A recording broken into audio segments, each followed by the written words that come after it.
everyone. We're the Journey to Leadership through Charles Forte Group, and today we're going to talk about the leadership skills and strategies of Charles Forte. Hello, my name is Carl Crave and I'll be introducing our report to you. Charles Forte was born into an immigrant peasant family in 1908, but then moved to Scotland in 1912 to find new life, and because of his dad venturing a new business there. As an immigrant, it wasn't very easy for him to adapt to his surroundings, and by the time he went to school, he didn't make friends straight away. So what he did was he had to engage in playground fist fights, all for the ambition of making friends. And this trait goes to his characteristic of creating a negative impression to obtain a positive reaction, which enabled him to make friends because of that. And it made wonders to his leadership style. Due to his background as an immigrant, I will be discussing to you briefly about Traditional Leadership and Immigrant Leadership by Glenn Lopez in 2012. During the start of his career, as per mentioned, he was mainly an influencer, which he made by making friends. But then, in comparison to traditional leadership, which only goes about making money and don't really obtain relationships with others. And this goes to the second difference, which expanding creativity and Charles Forte leaning on community, and which he did in expanding his milk bar before World War II, which then enabled him to create a legacy of being a milk bar king, because he developed himself to the local people around there. But the question is it working for him? And did he develop other leadership styles in addition to the one that he developed during his childhood and his early days in the business? So in this presentation, we'll be discussing how his overall leadership had led to success and setbacks to his professional career, and what other factors that came along that led to the demise of his empire, and how it went to him as a leader, as an executive, and as a father to his children. I'm going to be speaking about the issues faced from an organizational perspective. I'll be talking about the issue which actually turned into a success. As stated earlier, being an immigrant was never easy for Charles Forte. He's faced many challenges. His national background didn't stop him from striving to create something, declaring he belongs somewhere, in his case the big city of London. So he took that to his advantage and turned a hospitality empire. Having experienced many failures and also he also had outstanding successes around his development of the hospitality industry. Some may even call him the best hotelier and caterer of the post-war. Issues are common to appear at a startup or ongoing business. A good leader is someone who manages to keep a business under control by taking appropriate leadership approaches, using good traits, skills, and styles. An issue which all these approaches are seen are during an unexpected burst of World War II. He had been already living in Britain for 6 years. He had already tried to apply for British citizenship, and he was very discriminated because of his national background. So they took him and moved him to the Isle of Wight. But this didn't stop him from leading his team and continuing his business and his empire. And this personality and this character that he had led to a success, hitting a deal with the London Heathrow Airport, and continue growing his empire. He's also a very self-reflecting person. He always used to say that things are never right in the hospitality industry. So basically, his strong personality supports the trait approach being linked to the great man theory. Theory states many key factors such as goal facilitation, individual prominence, group sociability. Factors might be identified as task ability, individual assertiveness, and social acceptability. Another issue he had also experienced was his physical appearance, but after him turning that into something positive when he was knighted in the 70s. He's called himself as the shortest, the short knight. Hi, I'm Denzel. As Nadia just said, speaking about the issues that Charles Forte faced and the successes that he overcame, I'll be talking about the issues that he faced that he unfortunately did not overcome and failed. And the main issue that I'm looking at today is the continued attempt to take over of the Savoy Hotel Group. So the reason that this was a failure, obviously, is because he didn't manage to take over the hotel group, and he tried for many years, first starting to try and take over in the 1950s and ending his takeover attempt in 1989. A bit of background on the attempt. Charles Forte took charge of many hotels, including the Lion Hotel Group and the Imperial Group, which when he took over won nothing, and he turned them into very successful hotel groups, so it gave him a name within the industry. So when it came to taking over the Savoy Hotel Group, he hoped the same thing would happen, but unfortunately that was not the case. Even though what eventually ended up happening is he tried to take over, and the person in charge of the hotel group was a man called Sir Hugh Watner, who was the mayor of London previously, so he's a very well-respected man. So him and Mr. Forte were two big personalities, and they clashed. Charles Forte managed to obtain 70% of the Savoy Hotel Group, which cost him £38 million worth of shares. However, when it came to the committee, he could only manage 42% worth of votes for the ownership of the Savoy Hotel Group, and he was excluded from the board of committee for 8 years.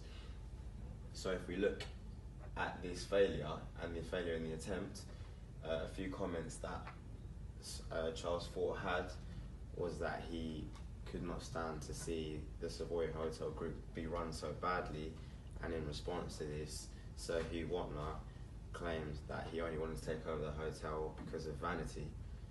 The leadership approaches that we'll be looking at today are styles and situational leadership, which I think in this scenario linked together by Paul Hersey and Kenneth Blanchard. Situational leadership basically states that the leadership is about adjustment, and there is no one best form of leadership. It all depends on the skill and the attitude of the leader. When we look at the model by Hersey and Blanchard, it's on the x-axis, it states the directive behaviour, which is one way between where the leader basically tells the employee what to do, and then on the y-axis is supportive behaviour, which is more two-way, where there is more conversation between the leader and the employee. And at the bottom there is a bar which shows the development of the employee getting used to the leader with high competence and high communication, and then the four factors being directing, coaching, supporting and delegating, with directing starting off being the leader telling the employee what to do and how to do things, and with the ending of delegating, almost the leader just letting the employee just get on with whatever needs to be done. The reason that I bring up this theory is because I feel that when trying to take over the hotel, like previous hotels that Mr. Forte had taken over, where he just pumped loads of money into the hotels and took over that way, he couldn't do that because there was already a respectable figure in the Savoy Hotel Group. So he needed to change up his style of leadership, which is where situational leadership comes into play. Instead, he just tries to do the same thing and adopt the same form of leadership. However, this didn't work, as didn't adapt to the scenario that he was involved in. In terms of styles, again, he didn't change his approach in terms of his leadership, because he only managed to get 42% of votes from the committee, which is less than half, which means he can't have been that liked. So he didn't change his approach. In terms of key factors of this issue, again, the ones that I haven't mentioned is that he was very one-dimensional, textbook leadership. People may look at his form of leadership in this scenario as very textbook. In a world that was becoming very digital, his communication wasn't the best. Environmental influences, he didn't get along with Sir Hugh Watner, who was another leader himself. So, and then emotional intelligence. I'm guessing he wasn't that liked by the board to get kicked out of the board and the committee, so his reasoning with others wasn't the best.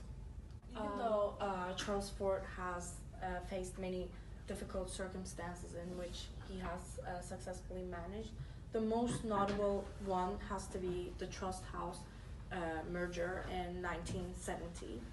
The commercial logic was great because the Trust House owned more than 200 hotels. However, the personalities of Trust House director Lord Crowther and Charles Forte, their personalities clashed powerfully. Lord Crowther treated Forte with open hostility and dislike, even saying Forte has got to live with me, as if he won't stop trying to bring him down. This was actually supposed to be a merger with a cautiously balanced board, but Forte himself was aware that Lord Crowther was trying to plot something against him. He maneuvered the former National Coal Board chief and Labour Minister, Lord Robbins, onto the board, giving him a majority, along with changing the merger into a takeover. Once the Trust House directors were gotten rid of, the chain was successfully changed completely to magnify its profit potential and expand Forte's hotel business throughout the company. With the example of Trust House takeover, it is clearly seen that Forte's motivation and desire to achieve more never faded away, despite the fact that Lord Crowther was desperately trying to make Forte fail. He has managed the situation favorably, showing a variety of leadership skills such as persistence, intelligence, and motivation. In addition to these traits, Forte's leadership strategy has also affected his success in this circumstance. Being a straightforward and authoritarian leader, Forte has controlled the takeover through the path-goal strategy, which is based on the leader's style, his followers, and the work setting. Because of his disciplinary nature and eye for the prize, Forte has set a goal and worked for it, which in this case is the Trust House takeover. Another example for this, for his path goal strategy, is that when he was sent to Isle of Man during World War II because of his nationality and background, even though he wasn't present at his work, he managed to get his employees do a deal. One of his biggest accomplishments, the Heathrow catering deal, even though when he was away, it's because that he organized his employees. He created a path for his employees and made them work hard for the common goal, which was the Heathrow Airport catering deal. Okay, I'm Andreas, and I'll be talking about a Charles Forte failure. It was evident throughout his career that Charles Forte was a very successful leader. However, there were situations in his business life that led to failure. Some say that the biggest failure was him actually failing to transcend his family heritage. At the age of 87, Charles Forte lost everything that he worked for his entire life, as a company called Granada succeeded in its £3.8 billion takeover of the company, ending Forte's dream of remaining independent after 50 years of successfully doing so. So Forte left his empire in the hands of his son Rocco, who he had groomed for succession from a young age. He had a lot of belief in Rocco, he had a great relationship with him, and he always knew that he would be a successful leader just like himself. But due to their close bond, Forte had a lot of confidence in him in fending off offers from Granada and fending off this hostile takeover. However, it was highlighted that initially Forte didn't ensure decent dividends to Rocco, so leaving his son in an almost helpless situation. This results in Lord Forte taking even more of the blame for his empire crumbling and then soon after disappearing. It takes courageous courageous leader in Charles Fort to admit when they have failed, admit when they're wrong, and admit when they're the main culprit for what has happened. And obviously, there were so many things to blame it on. It could have been blamed on his children, on Rocco himself, but he stood up to the plate and admitted when he was wrong. In his autobiography, he states that an unsuccessful person often blames everyone except the real culprit himself.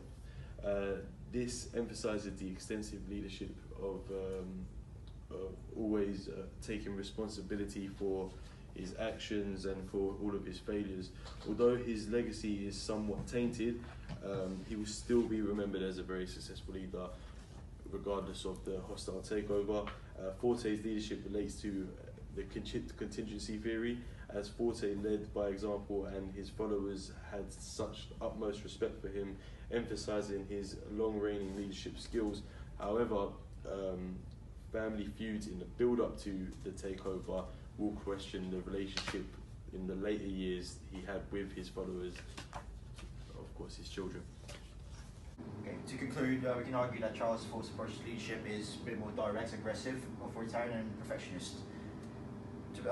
In contrast to the traditional leadership and immigrant leadership, his ways when he grew up is very more towards the traditional one, due to the fact that he wanted everything to be perfect and then lose a lot of sight to his followers. So therefore, he changed his leadership style. On the other hand, it can be argued that as a paternal executive, he wasn't as good as he wasn't as good as where he's meant to be, due to the fact that he was really strict, and most of the people that he worked with didn't like it. And whereas being a paternal father to his children, he made a lot of mistakes, although he did admit it, due to the fact that his culture of choosing a son was the wrong decision. Therefore, he struggled with this empire, and therefore he failed. And overall, he may not be the best leader to his being assertiveness and his wrong approach to paternalistic leadership. But then he was an inspiration to the modern leaders today, like Gordon Ramsay and Michael Pierre White. And that's it for our presentation. Thank you very much for listening. Sweet.